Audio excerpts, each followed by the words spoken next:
So make yourself comfortable, finding a posture that feels as comfortable as you can make it without being lazy. um, Straight spine, but not rigid. You can settle into feeling at ease and alert.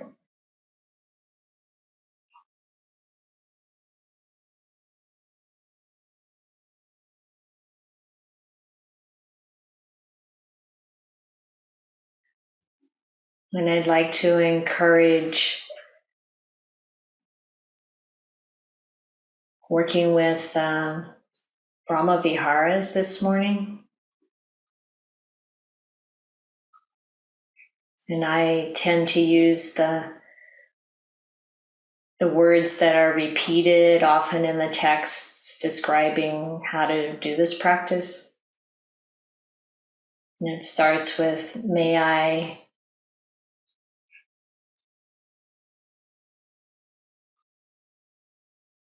let's see, how does it go? I will abide, pervading 1/4, with a mind imbued with loving kindness. So what that tells us is that first we want to imbue the mind with loving kindness. So inspire the mind, fill the mind, imbuing it.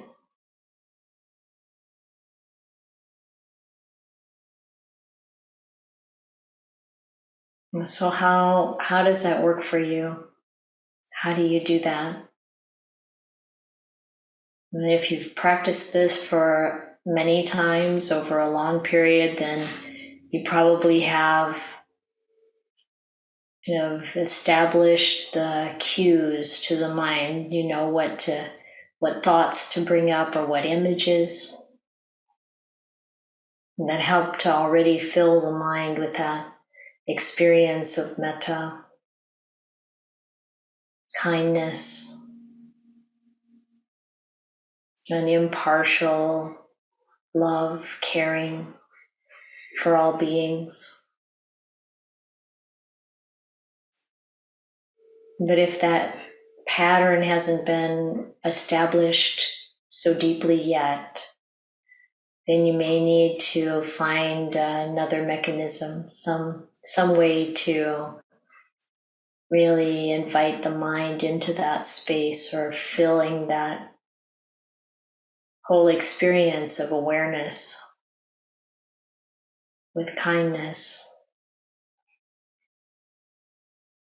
So thinking about some time when you've been kind and how that's felt, or some action of someone else's kindness towards you, how that felt.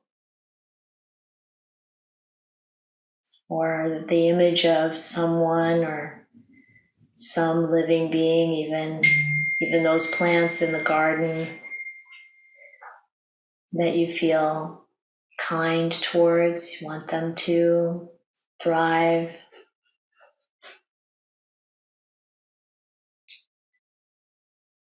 You want the pets in your life, or the children in your life, or even those you might imagine who you don't know at all, to be happy, to be cared for,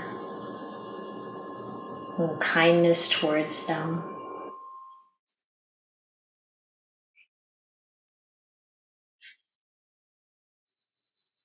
And when I recite those words internally, I will abide, pervading 1/4, with a mind imbued with loving kindness. It's the imbuing of the loving kindness in the mind already happens.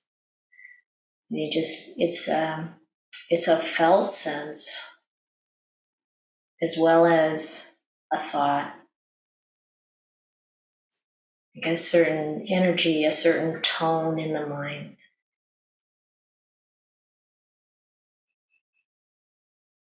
And inviting that to fill 1/4 of the space.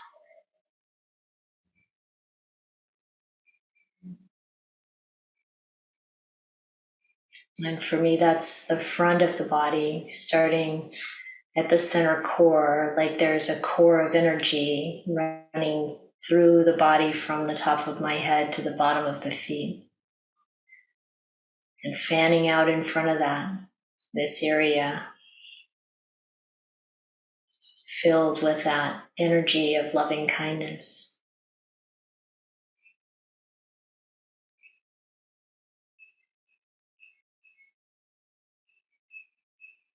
You might find yourself sort of breathing into that.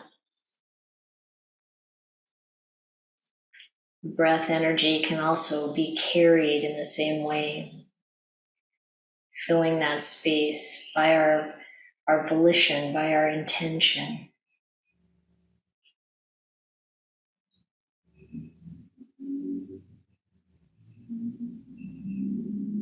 And also filling then to the right side, the second quarter.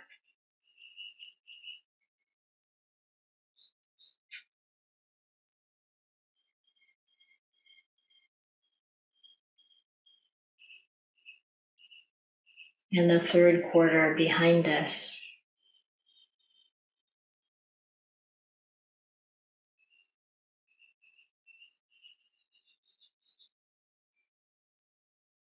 And the fourth quarter to the left, and completing the area all around us, connecting to that first part.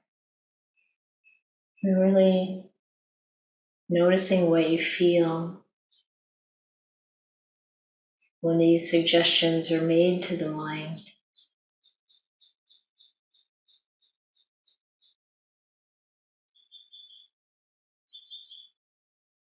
And everywhere above us, like a dome above us, and everywhere below us.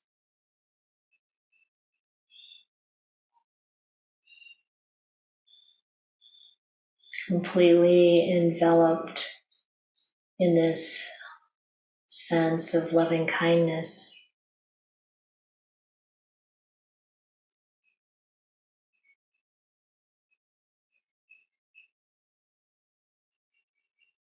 I'm doing this after we've all kind of checked in and said hello to one another, and we feel the kindness towards one another, and the gladness for the good that's happening in people's lives. And it's a good basis or starting point to have this sense of loving kindness throughout our whole being and around us.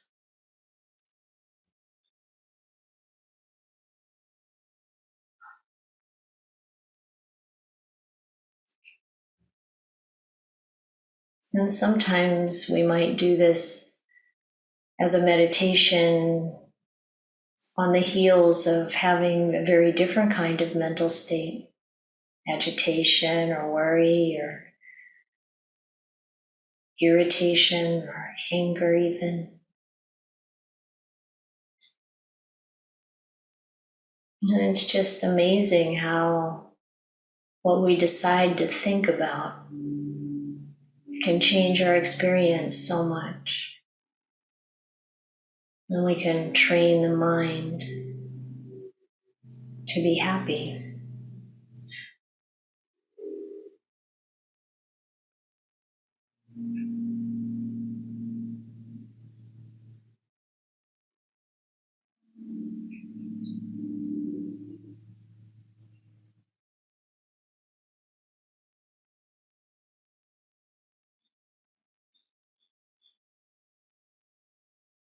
Of course, that does not intend to imply that we would ignore our problems or not take care of them or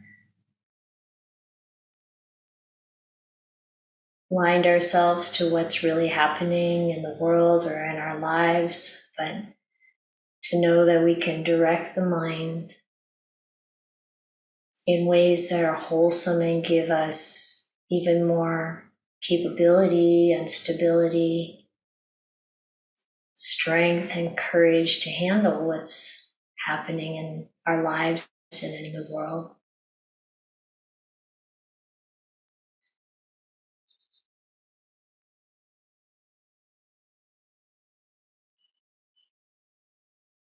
And resting in this feeling of kindness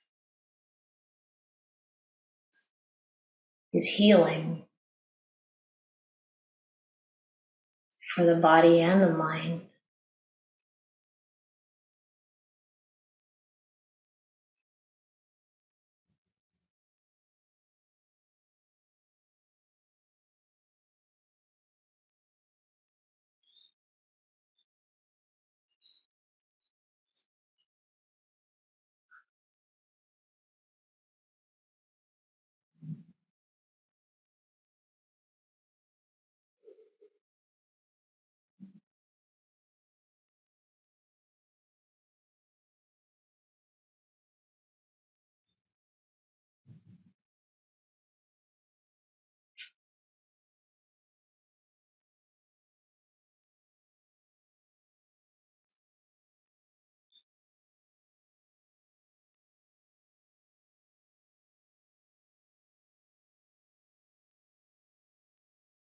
And as we keep that awareness on kindness, that felt sense going, and let it grow, increase, and expand.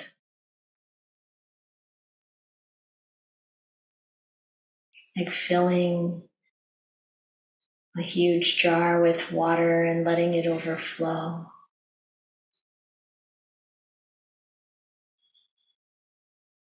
Can go out in all directions.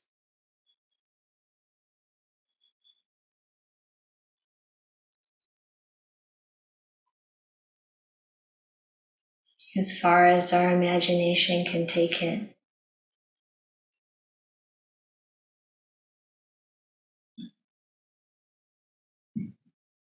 Spreading over the entire world. For now, our imagination can go quite a bit further than that. Throughout the world systems.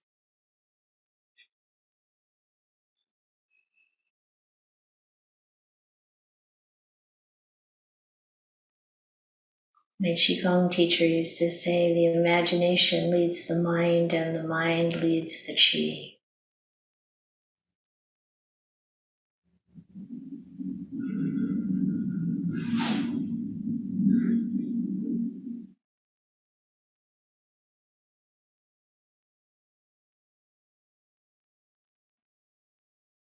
Because this heart, this mind of loving kindness isn't personal.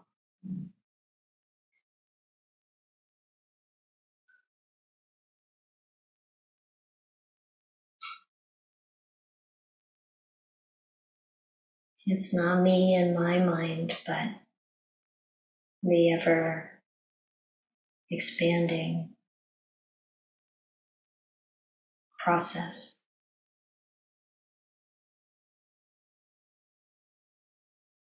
Or limitless, boundless process. That's more accurate.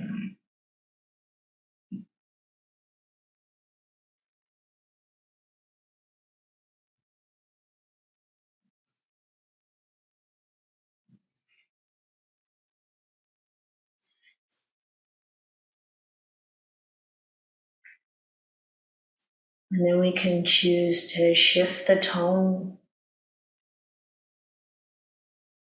slightly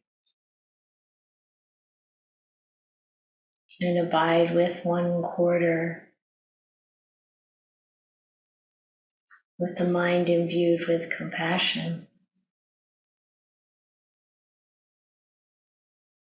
That compassion, that wish for the relief from suffering, for ourselves and for others.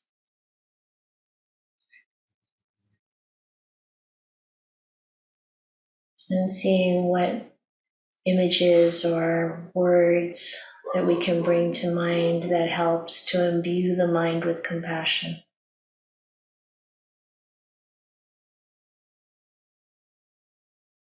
And how does it feel different from loving kindness? For some people, you might even notice a change of color, a change of tone.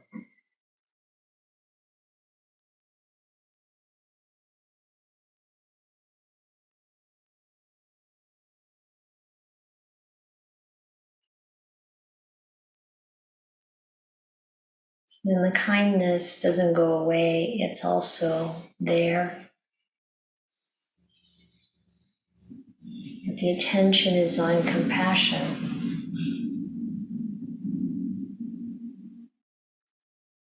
And we feel it throughout that first quarter, and then the second.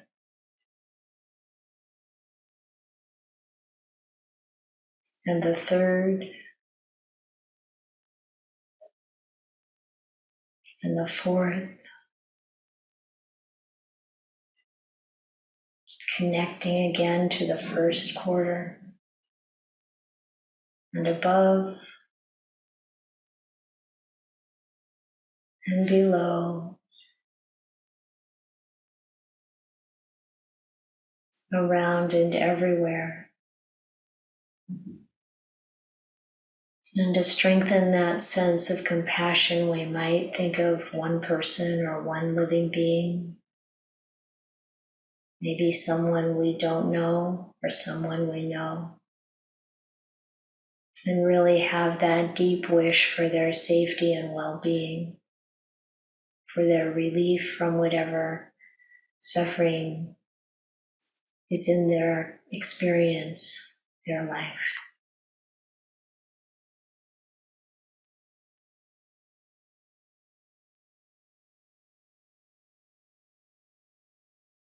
And there's no sadness in it.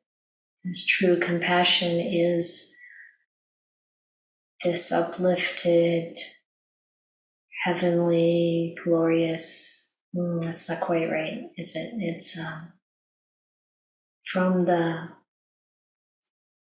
heavenly sense. It's a positive, uplifted, inspired, felt sense.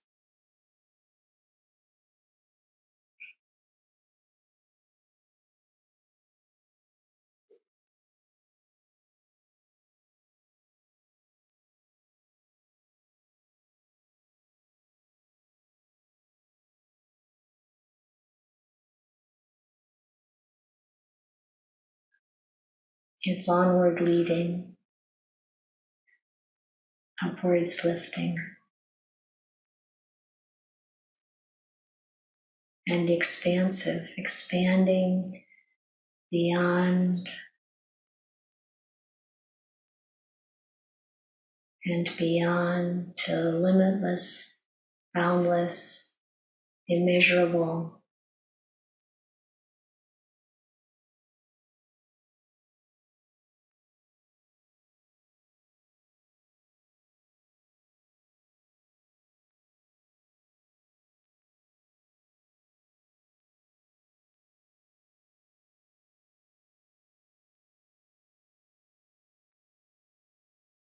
And when we feel that boundlessness of these qualities, then we can begin to sense how these states of mind can lead into incredibly deep, still immersion of the mind, of the heart.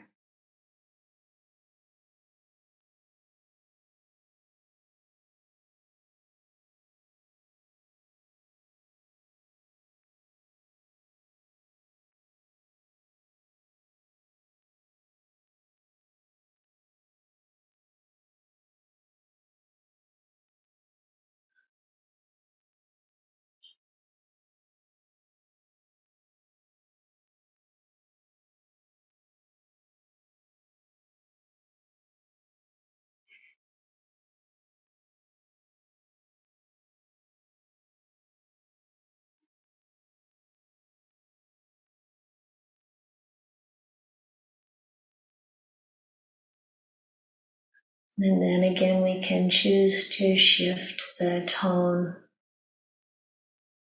this time to appreciative joy, and imbuing the mind with that gladness, that joy for the well-being and good fortune and good qualities,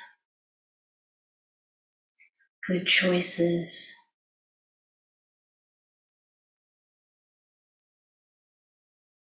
for ourselves and for others.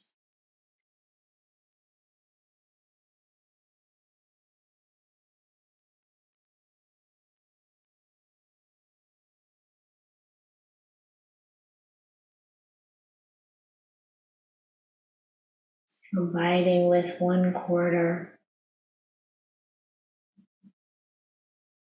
pervaded by that mind imbued with appreciative joy, with mudita.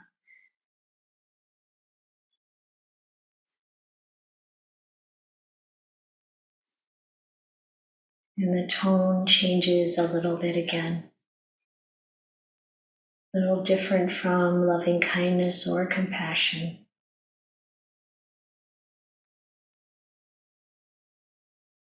Filling that whole quarter, and then the second,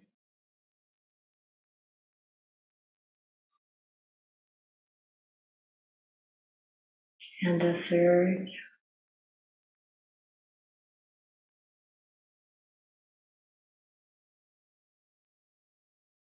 and the fourth,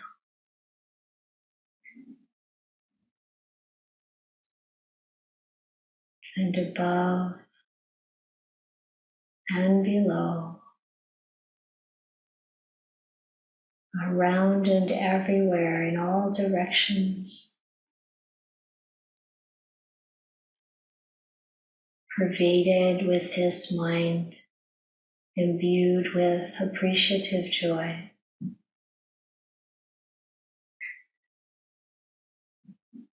Genuinely, completely happy for the goodness that we see,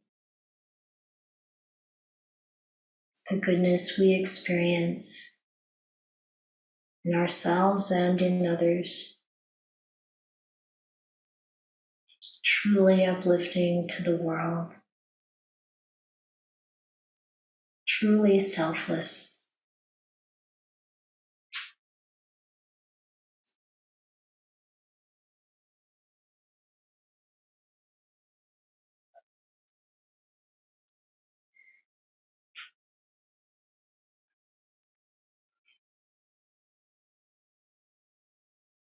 And this joy expands in all directions, overflows and pervades the entire world.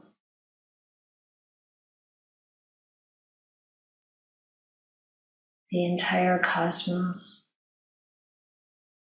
limitless, boundless, immeasurable.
And then we intentionally shift the tone one more time.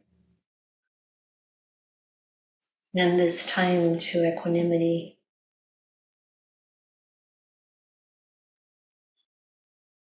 So that whatever comes,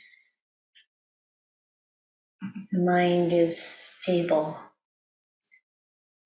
steady, unwavering, calm, at ease, unshaken,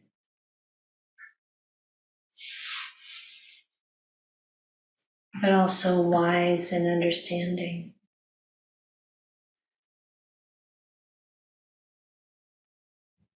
Imbuing the mind with that quality of equanimity, upekkha,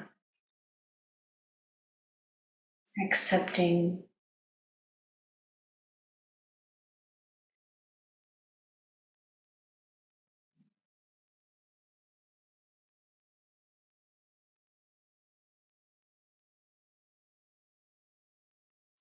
and the kindness is still there, the compassion is still there,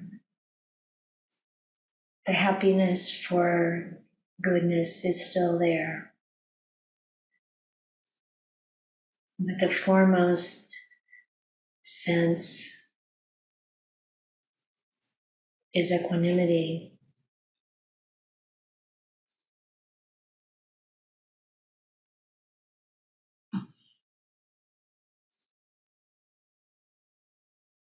The way of being present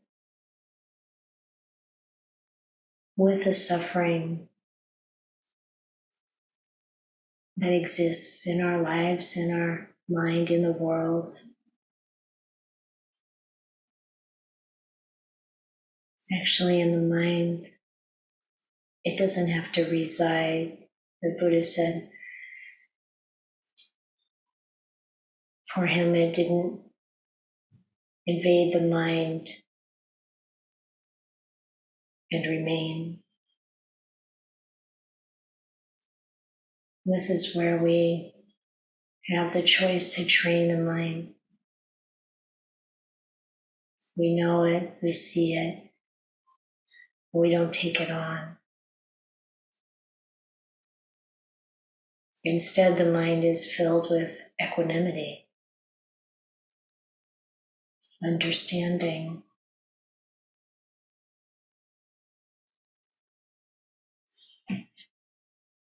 wisdom.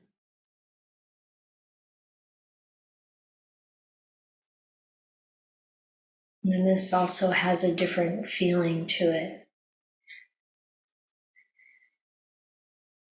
And we abide, pervading 1/4 with this mind imbued with equanimity.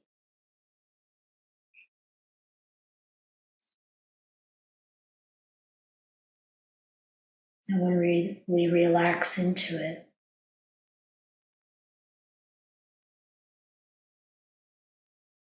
likewise, the second,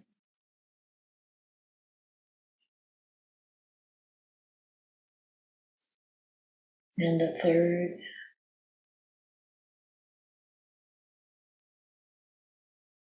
and the fourth,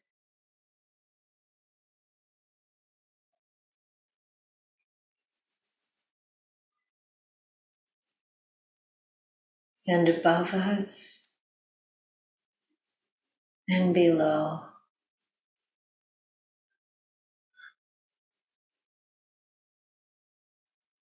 And everywhere all around.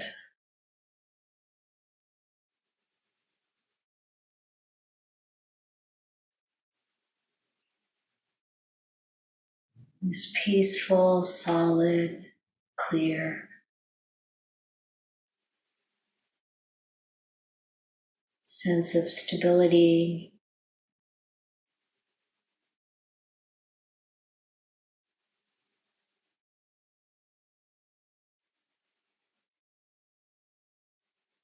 expanding out in all directions.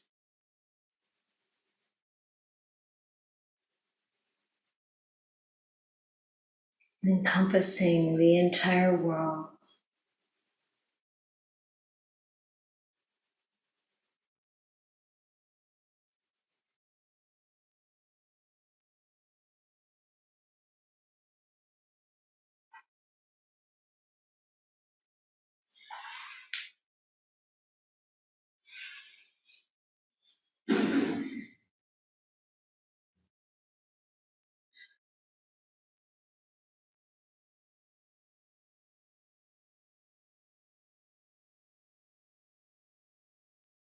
Boundless equanimity,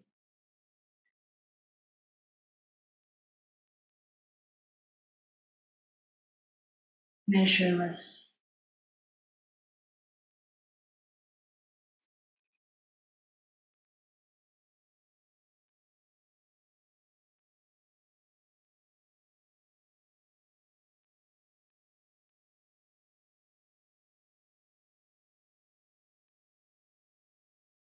A state of mind that can be present with anything, everything.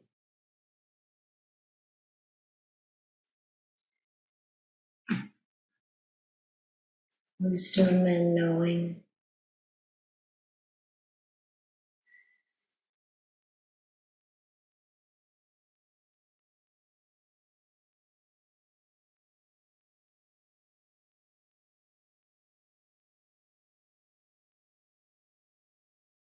At ease.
Today I want to talk a little bit about regret as a basis, as an example for training the mind to be happy. It's kind of like the general theme is, there's really so much power and ability in how we direct the mind and how we can observe these patterns and habits that we have, these mental habits, and see when there are patterns that are actually debilitating and toxic that we can change. I actually decided to use the Brahma Vihara meditation because it's such a good direct example of how when we direct the mind in different ways, it just changes the whole experience in our body and mind. And I'll be interested in hearing about what your experience is of that and how that is felt. And of course, there are a lot of times when the mind is on automatic or we're just operating out of our conditioning. And we may even feel like we have patterns that we can't change. And so I really think it's useful to investigate that in ourselves, but also looking at the suttas and what the Buddha says about it. So there's this sutta in the Anguttara Nikaya. I think it's in the Book of Fives, and I think it's 142. I don't know if I've mentioned it before, but it talks about, no big surprise, it's in the Book of Fives, the numerical discourses. So he talks about five kinds of people. And he says that the first kind of person is someone who, well, in Bhante Sujato's translations, transgresses, like you do something wrong. And particularly in the sutta, it's looking at someone, a monastic who's breaking some rule in the monastic code. But we can look at this as, what any of us might do that's unskillful, right? So you do something that's unskillful, maybe breaking a precept. And he said, so this person does something unskillful and then they regret it. And he said the second type of person does something unskillful and they don't regret it. The third type of person doesn't do something unskillful and they have regret. And the fourth kind of person doesn't do anything unskillful and they also don't have regret. And we haven't gotten to the fifth person yet because there's actually a little clause I left out of the first four. The first four, each time the Buddha says, and I'm just going to look at the language in the translation at least, that for each of those cases, they do not understand the freedom of heart, freedom by wisdom, where those bad, unskillful qualities cease without remainder. And then the fifth person doesn't transgress, they don't have regret, but they do understand the freedom of heart, the freedom by wisdom, where those bad, unskillful qualities cease without remainder. So the first four are, the unenlightened, we're not arahants. Okay, so whenever we find ourselves falling into one of those four categories, it's pretty understandable, normal, the kind of thing we do. And the fifth one is the person who's completed the path and they know how the heart is free from, all of that, doing things that involve, making negative karma and having any kind of regret over it. Now, what's interesting about this sutta is that the word in Pali for regret is not the same. It can be translated as regret or remorse, but it's not the same word as is used, for example, as a hindrance. When we look at the fourth hindrance, Udacha Kukacha is that restlessness and remorse. This is a different word. This word is vipatisara. Vipatisara is, in the dictionary, I'll even say bad conscience. And it's certainly very different from hiri. Hiri and otapa are considered to be the guardians of the world. That's the conscience that, we know we've done something wrong and we want to change it, and we have the fear of doing things wrong. Those are wholesome qualities. But this kind of regret is that kind of like going back in the mind, or the mind continually going back to something and beating ourselves up over something we've done. And you might know how it feels when what we did wasn't even that bad, or it wasn't really something wrong. Maybe it was just something somebody didn't like, or something we felt like it was kind of stupid or whatever, and we're still like beating ourselves up for it. So it's interesting to me that the Buddha talks about this as a negative, like this is a negative, down-pulling, limiting, debilitating kind of mental state. And it's interesting because in the sutta, he says this thing about the 5 kinds of people. And then he talks for each one, like how, if like this is your Kalyanamitta, how you should talk to them about it. So in the first case, the person does something unskillful, or they transgress against some precept, and they feel regret. This unwholesome kind of regret. It's not the regret that says, oh, I shouldn't have done that, and I'm not going to do that in the future, right? It's this beating yourself up. And then he says, what you should say to them is, the defilements born of this transgression exist in you.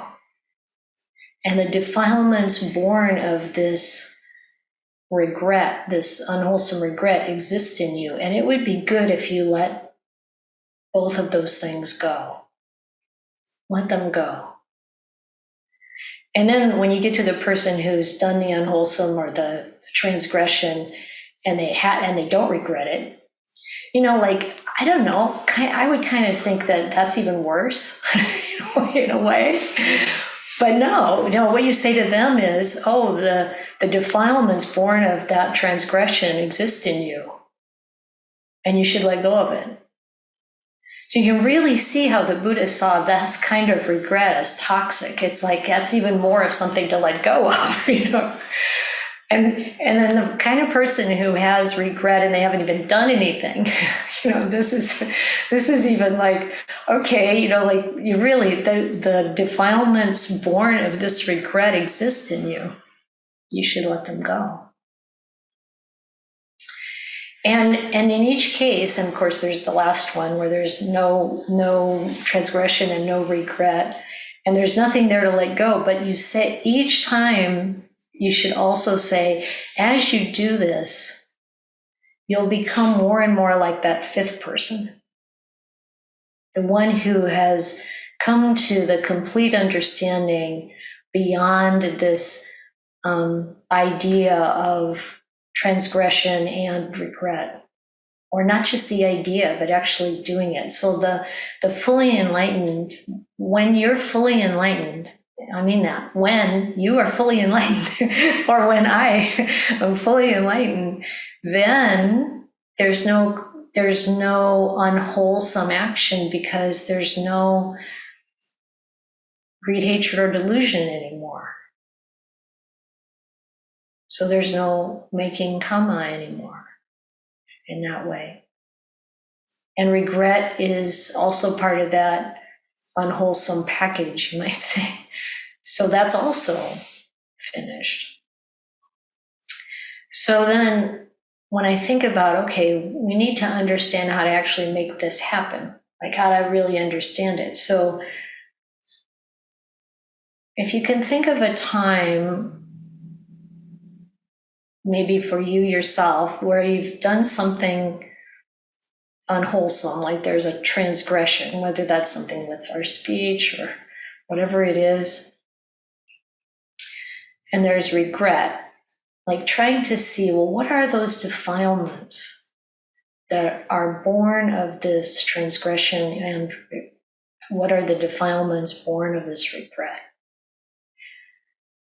And you kind of start to unpack it, like in specific instances in our own experience. Like for myself, I've probably been all 4 of those people. Maybe we all have, right? And I certainly know the one where without transgression, I still regret. It's like, oh, then I did that, and that was really stupid. Or I said that thing, right? And it's like, but what are the defilements that are born from that regret? And one that comes up really obviously is this sense of self. Like there's so much self there. Oh, I said that. I did, and that can hang around for years. I mean, we can, and the reason it does, and this is really important, I think, to look at our mental patterns. Because if we go back to something and we have that kind of bad conscience or negative kind of regret, then that thought brings up a certain feeling, right? And when we come back to that again and again, it creates a pattern. Every time we come back to it, it reinforces that pattern. So every time something happens or the mind goes to something, that then the next thought that triggers that memory to come up of that unwholesome thing that we did, or that regret comes up, then we've reinforced that pattern of going back to mull over it. And then the question is, okay, so that's the kind of the defilement. It reinforces self, it reinforces I'm like this, or this is how other people treat me, or we can expand this, we can apply this to other mental patterns that bring us down, that keep us from seeing reality as it is. So when we notice this kind of mental pattern, then we may have this idea that we can't change it. But we have to let go of that too, and look at, okay, now what is it that I can do when that comes up to be able to replace it? So this is where I think the sutta on the removal of distracting thoughts can really help. Like these different methods for how you work with your thinking. And one really powerful one is replacing that thought with a different wholesome thought. And sometimes kind of depends on what the example is, but sometimes we can look at that negative, that regret, that thought of regret, and we can bring in some wisdom that counteracts it. Because there's a distortion there that we want to shed light on. We want to correct. And one way is to recall other things. So recently, people talk to me about these kinds of things, and sometimes, like, for example, one of the ways that people often beat themselves up is when they've been taking care of someone, that a parent maybe, who's dying, and then afterwards there can be a tendency to go back over the process and think of things they wish they had done differently. And you can have a lot of regret around that. And this would be that unwholesome kind of regret. So it's like looking at that and thinking about all the things that they did that were helpful, the ways that they tried, the ways that they didn't know certain things. And maybe even looking back, you can't know for sure what should be done. So, it's like to be able to bring the other side of it into the mind could be one way that you start to disrupt this pattern of thinking. And I'm sure there are many other possibilities. But what we want to do is, whenever that thought arises, that regret, that we see the defilements there, really look into it. And that might be kind of, like the first one that I mentioned is kind of like that pushing out the old rotten peg with the new peg, like pounding the new peg in there. You bring something positive, you bring something more balanced to it. But The second one, I think it's the second one in the list, wherever it's in the list, looking underneath, what's the cause of this thought? Or what's the cause of this thought? And really digging into, like, where is this coming from? Actually, I think that's probably the third one. I think the second one is seeing the toxicity of the thought. And so it's like all of these things are applicable. We have to learn how to work with it in ourselves, because we have our own kind of brand, everybody. Maybe we have a few of these kinds of patterns, maybe it's not just regret, unwholesome regret, but it's other things. Really learning how to see the underlying, the limitation, the unwholesomeness of these patterns. And sometimes we've been taught to think this way, and that it's a good thing. Really review all the mistakes that you've made in order to get better. You have to look at, is it making me better? Is it hiri? Or is it this other thing, vipatisara?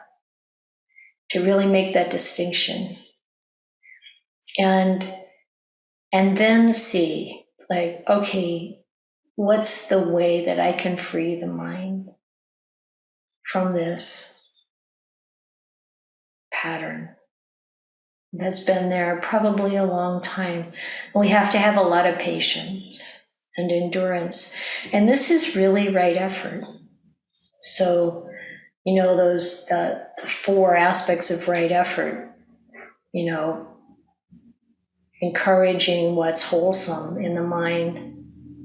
And when there are wholesome thoughts in the mind, mental states, you try to keep that going. And when there are unwholesome kind of mental states, you learn how to let it go, and you learn how to keep the unwholesome from arising.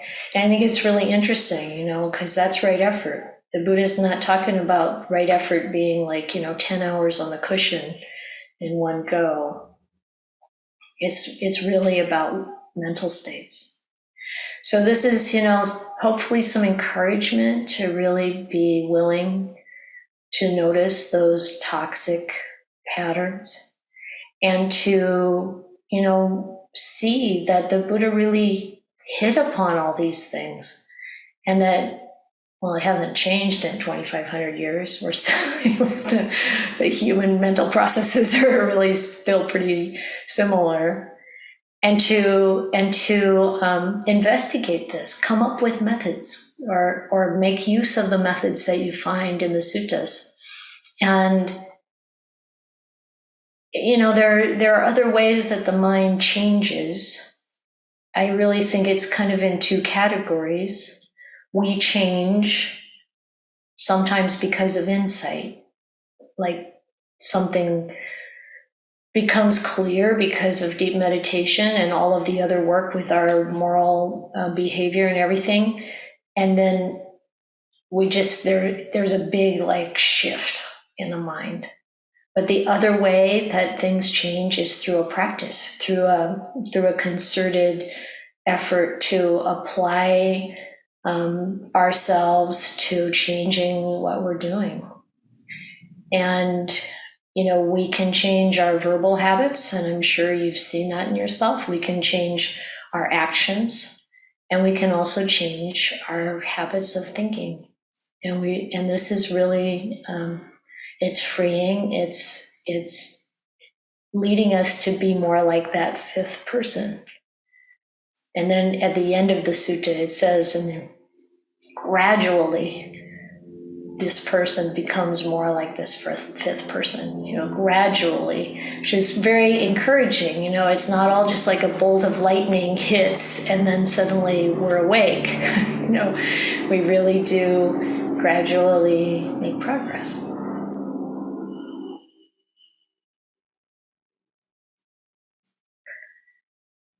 So thank you for listening. And I see a couple of hands are up. Karen? Thank you for your talk. I have a question. So, Buddha had a mind of no praise, no blame. Where would regret come in with a mindset of that. The Buddha didn't have a mind of no praise, no blame. He talked about praise and blame. He said that we should praise what's worthy of praise and blame what's worthy of blame. And if we don't do those, that's a mistake on our part. So he definitely encouraged us to know what's wholesome and what's unwholesome and to call it out in that way, to make sure that, we are ourselves staying on the wholesome side and that we help our friends also stay on the wholesome side. So the kind of regret that there is a place for is I made that mistake, or I did that thing out of whatever greed, hatred, or delusion, and I'm going to make a determination to not do that again. And that's the wholesome way, but you let it go. You don't let it continue to kind of fester and suffer with it. Yeah, thank you, Karen. Lisa? Well, thank you, Maya, for that beautiful guided meditation and the talk. And I think you might have just answered my question. I was just a little confused about your talk. In your talk, it seemed like the regret was mostly a defilement, or at best kind of a distraction. Anyway, I understand how many kinds of what you're calling regret can be just too much concern with self and bring us down. But I was kind of waiting for the wholesome kind of what I think of as regret. And maybe it's just a matter of wording, but I think regret is really important. It has been for me, for recognizing that I've done wrong, or just done something unskillful, and thinking about how I can change the way I act in the future, or maybe make amends. Yeah, totally. I mean, that's the idea of noticing these different Pali words.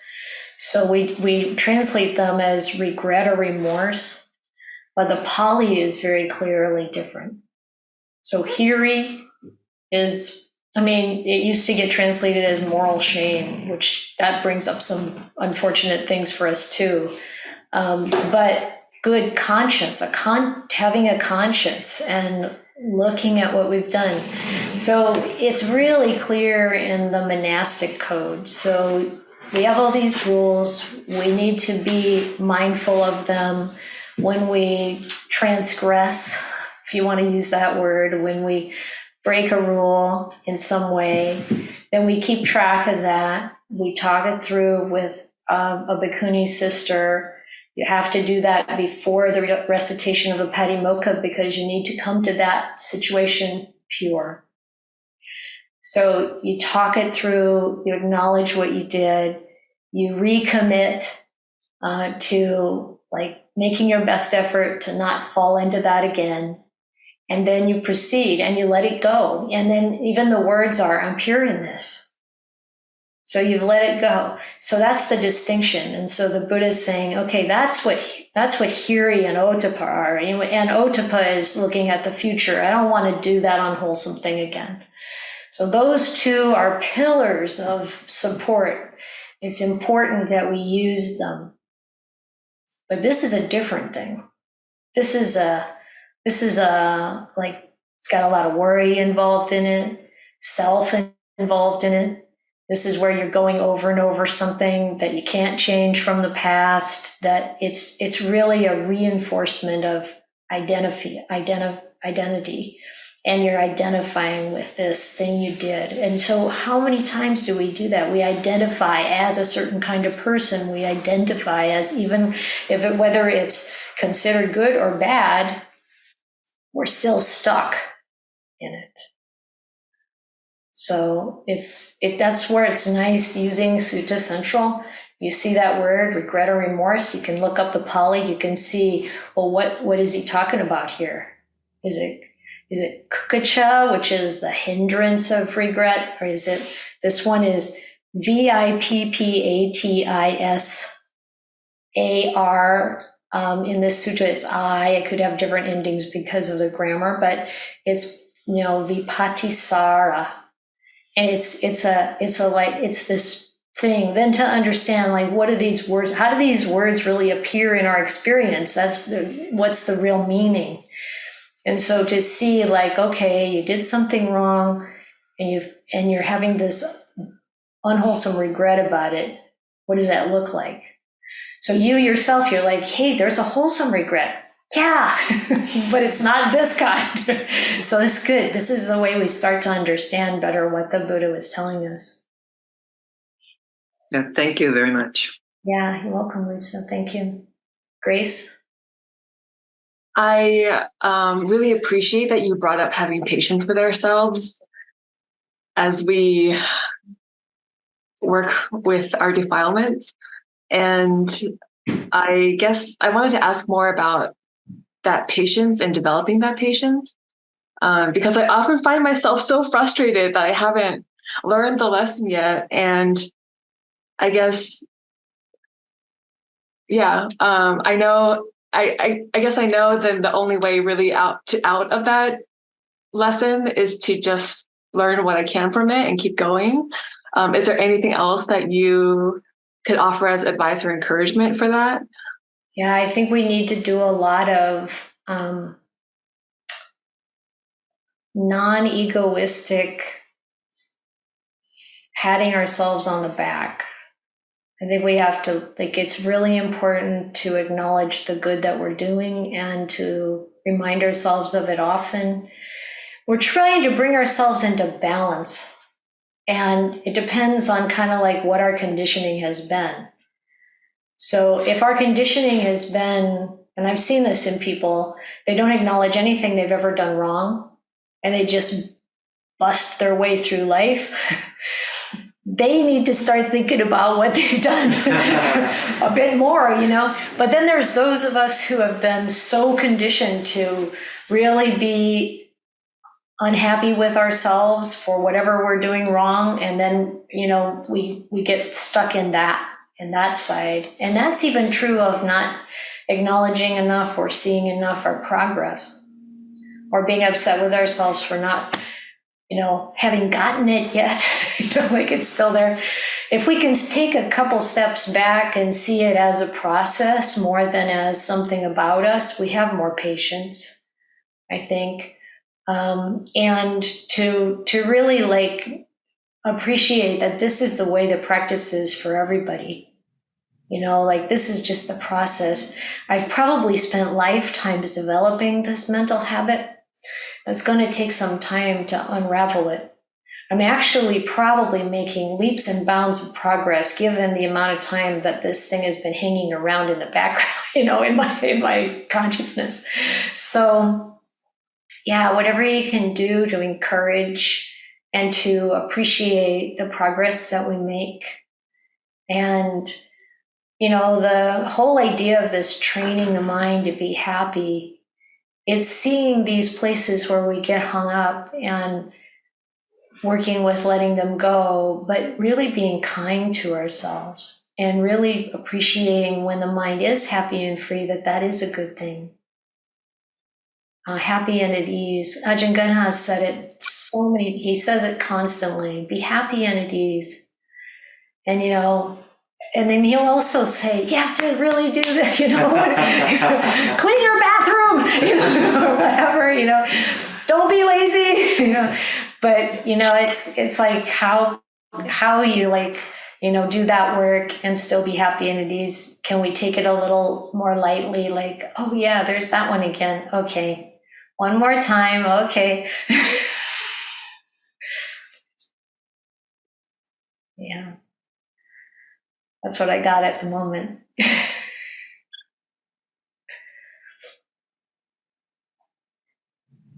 Thank you, Grace. Denny? Well, as what often happens here is things happen to me in real time. And I was just noticing that once I raised my hand, I regretted it. Oh.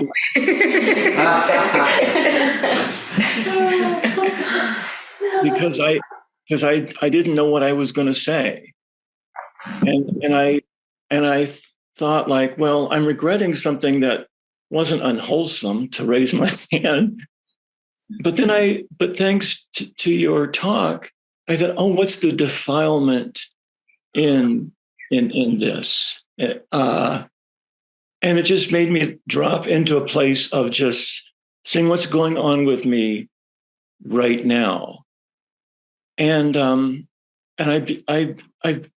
your guided meditation was very powerful for me. Because I started to see something that I've understood from an intellectual point of view in this practice, that that it's really you're either all in or you're not in at all. It feels like this is not a part-time thing. And I think I've been fooling myself thinking like, well, I can practice the precept sometimes, but not all the time.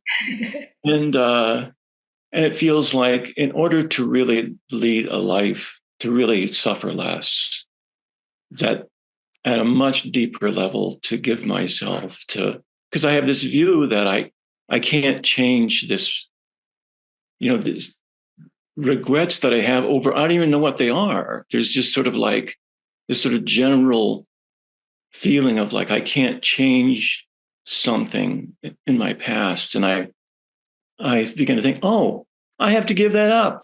Of course I can change. Like, duh.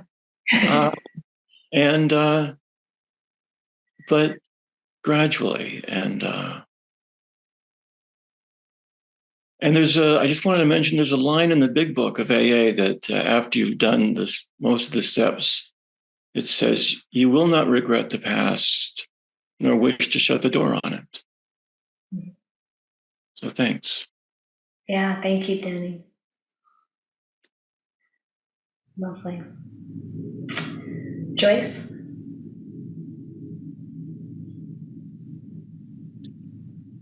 Well, like Denny just said, I'm feeling regret about raising my hand, but I'm going to forge on here.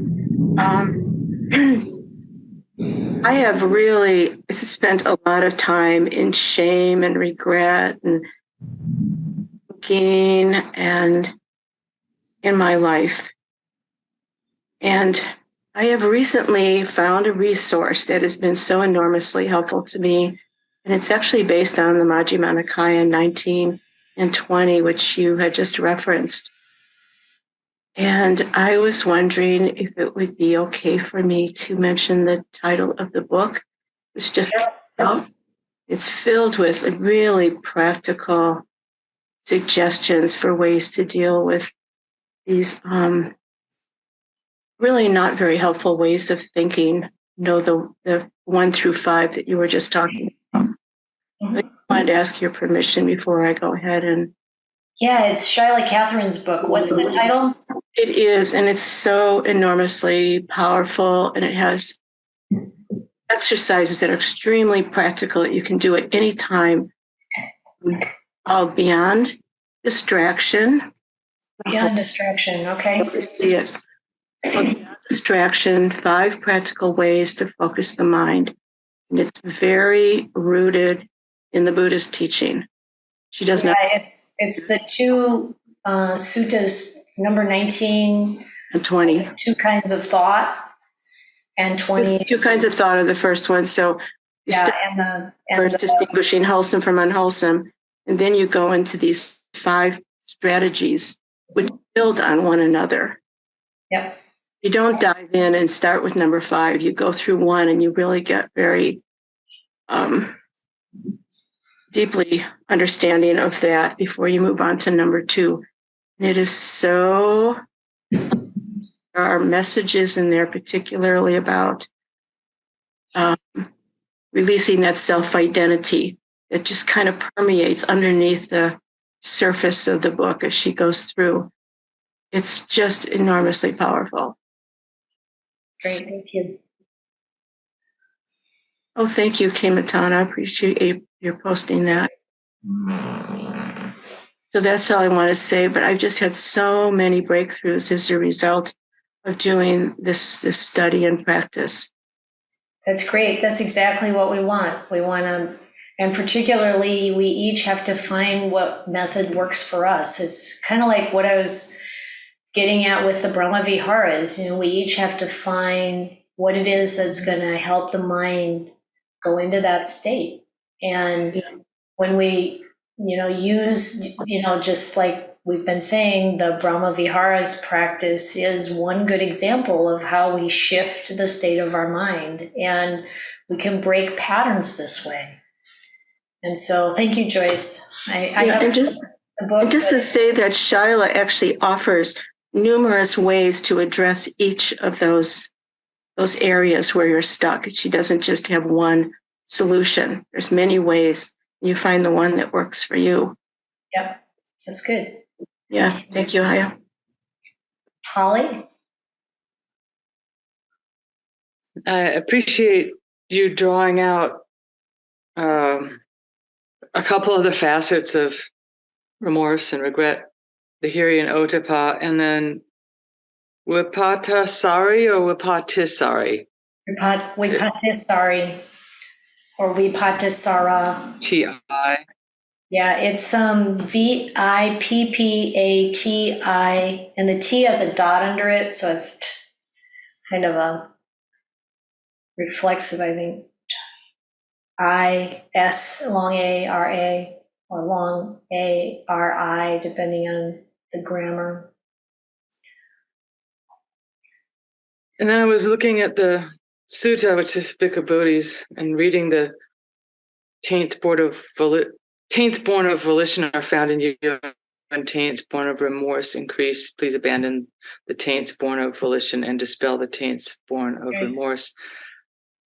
And those three things, like the hiri and otapa, the vipatisari, and that clause, are really interesting trifecta for me in handling my own remorse, and I'm just getting my mind around it. Mm-hmm. If you could speak a little bit more about the vipatisari, I'd appreciate it. Yeah, I mean, I think, well, I looked up like where it shows up in the suttas, and there are those suttas where someone is gravely ill and one of the disciples of the Buddha or the Buddha himself goes to the monk or whatever who's basically dying, and they say, I hope you're feeling better and the pains are getting less. And the person says, no, they're not. It's really getting worse. And then they say, I hope you don't have any regret. And it's this vipatisari regret. And it's like, I hope you don't have any of this unwholesome regret. And the person says, but I have a lot of that. And they'll talk about, like, I haven't been able to come to see you for such a long time. And the Buddha's like, oh, forget that. You don't need to see this body. It's just falling apart anyway, that kind of thing. Or in one way or another, making them feel better. And there's another sutta where this kind of regret comes up, and it's around how we should give feedback to someone else. That it should be done in a way that's kind, it should be true, it should be for good purpose, it should, those 5 different and timely.